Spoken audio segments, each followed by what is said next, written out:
Cancer loves acid.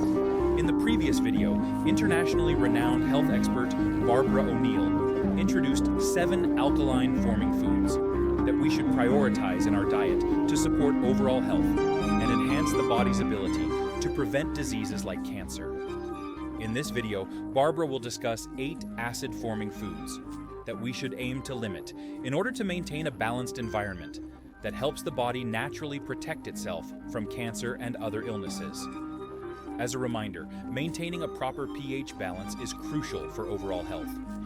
A balanced body supports immune function and promotes healthy cell regeneration. Let's take a moment to hear why keeping your body's pH balanced is so important and how we can adjust our eating habits to naturally safeguard our health. The pH of the human body is important because at different pHs, diseases grow, and at different pHs, it's very hard for disease to grow. And blood's reading on the pH scale is between 7.35 and 7.4. But in a cellular pH of 5.5, this is where disease thrives, especially yeasts, funguses, and cancer. Cancer loves acid. Cancer also loves no oxygen. The other thing cancer loves is sugar. And so when people come to us wanting help to conquer cancer, you see what we do? We suggest a diet that's highly alkalizing. We suggest ways to oxygenate the body, and we also greatly eliminate the glucose, the sugars going into the body. Since we have already looked into 7 alkaline foods we should eat, let's now move on to 8 acid-forming foods we should avoid. First, what are acid-forming foods? Acid-forming foods are those that, when digested, create an acidic environment in the body, meaning they can lower blood pH, even if they don't taste acidic. Consuming too many of these foods can disrupt the body's acid-alkaline balance, increasing the risk of certain health issues. A diet high in acid-forming foods may lead to health problems such as a higher risk of osteoporosis, mineral imbalances, and increased inflammation. However, this also depends on the quantity and duration of consumption. Let's have a look at acid-forming foods now. These acid-forming foods are high in the acid-forming minerals, which is phosphorus, sulfur, and chlorine. So what foods are high in phosphorus, sulfur, and chlorine? First is meat. So what foods are high in phosphorus, sulfur, and chlorine? Meat. This explains why Dr. Colin Campbell found he could turn cancer cells on and off like a switch by the amount of meat and dairy products he was giving the rats. Red meat and processed meat are 2 common food staples in Western diets, but they are also significant sources of acid-forming foods. Red meat, such as beef, pork, and lamb, contains high levels of protein and phosphorus.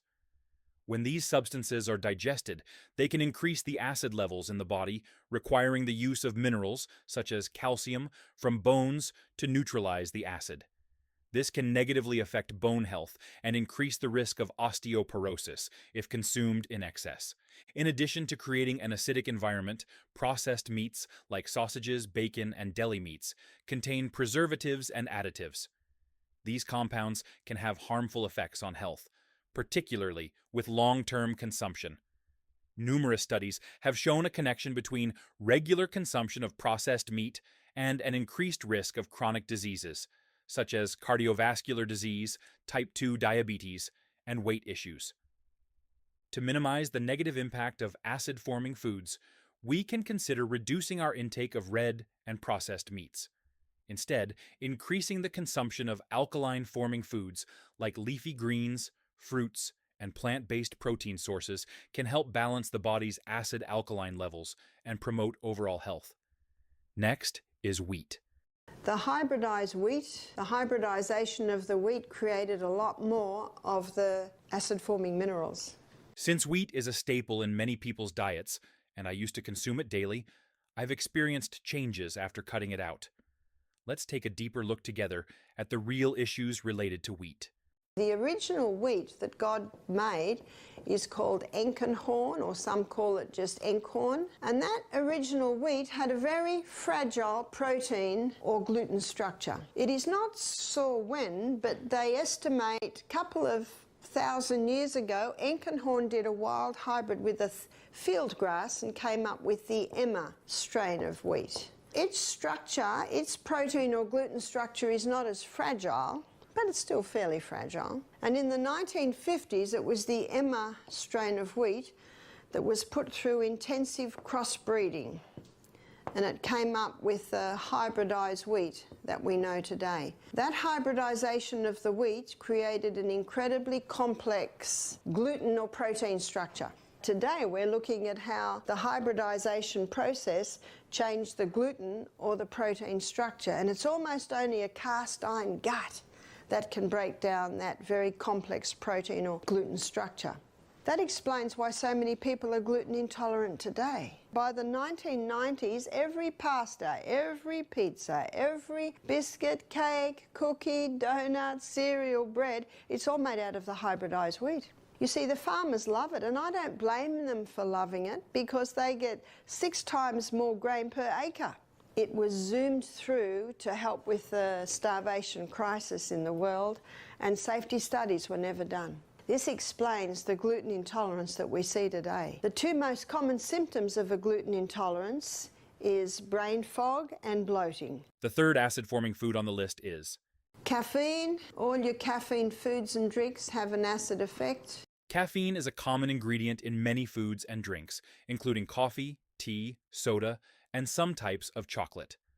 However, all foods and beverages containing caffeine have an acid-forming effect when consumed.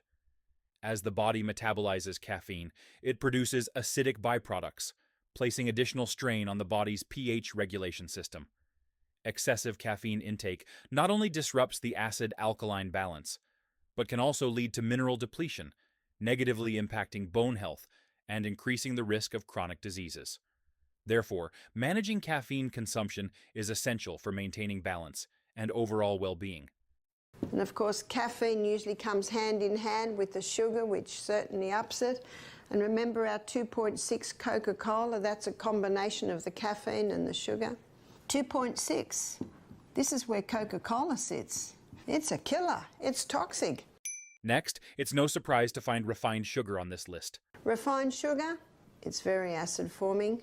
Although sugar has a neutral pH in its natural state, it is still classified as an acid-forming food due to its impact on the body's acid-alkaline balance during metabolism. When consumed, sugar is primarily metabolized by the liver, during which it produces byproducts such as lactic acid and acetic acid. These substances increase the acidity in the body, contributing to pH imbalance.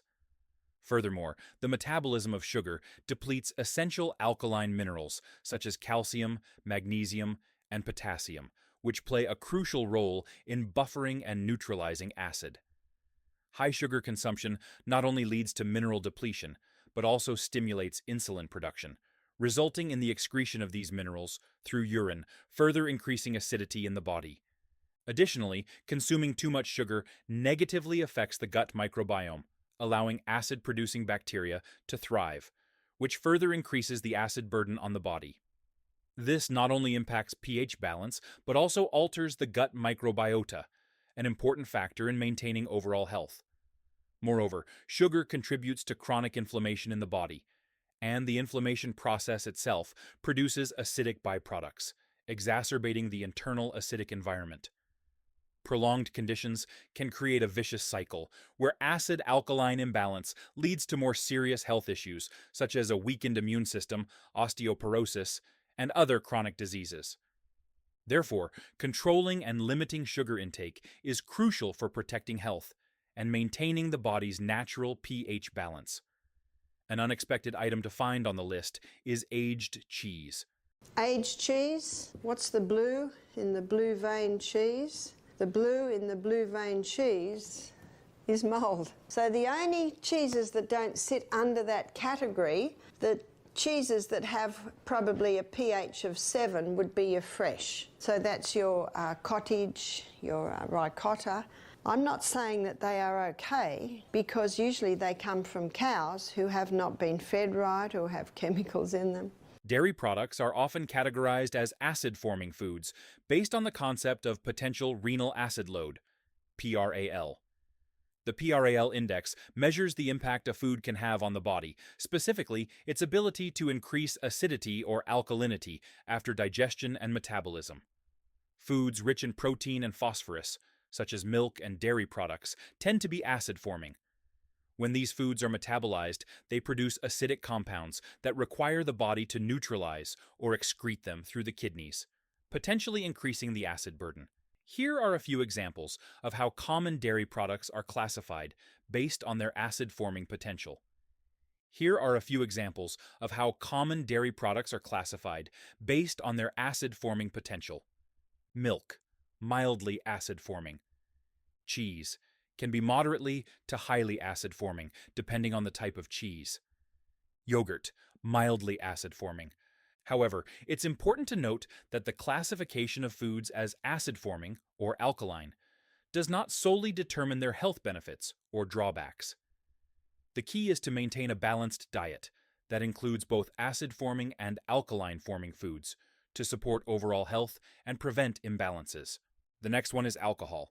Alcohol is not a food, but it creates an acid environment in the body. Tobacco is not a food, but it also creates an acid environment in the body.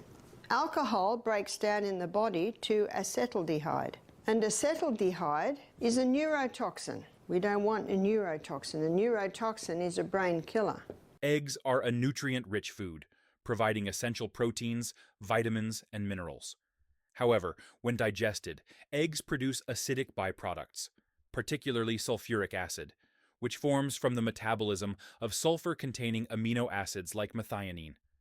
To balance this acidity, the body must utilize alkaline minerals to maintain a stable pH level, which can place extra strain on the acid-base regulatory system.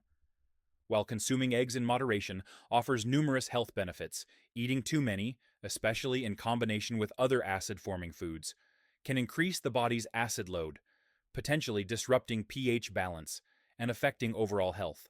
And the final item on our list is fast food and fried foods. When consuming fast food and fried foods, the body has to process large amounts of saturated fats and refined carbohydrates, leading to the production of acidic byproducts during metabolism. The oils used for frying, especially processed oils or those heated to high temperatures, can create harmful compounds that add to the body's acid burden. Regular consumption of these foods not only disrupts the acid-alkaline balance, but also increases the risk of chronic diseases such as obesity, heart disease, and diabetes. Additionally, fried foods generate inflammatory compounds that can weaken the immune system and negatively impact overall health. So, should you completely eliminate all acid-forming foods? The good news is that you don't need to avoid them entirely. To maintain the 6.5 environment, we need to be consuming 20% acid-forming foods and 80%, 70 to 80% alkaline-forming foods. And I'm sure you're not surprised to hear me say that the 20% should come from this section here. To better understand the relationship between alkaline and acidic foods, please check out Barbara O'Neill's previous video, 7 Superfoods That Kill Cancer and Naturally Boost Your Health.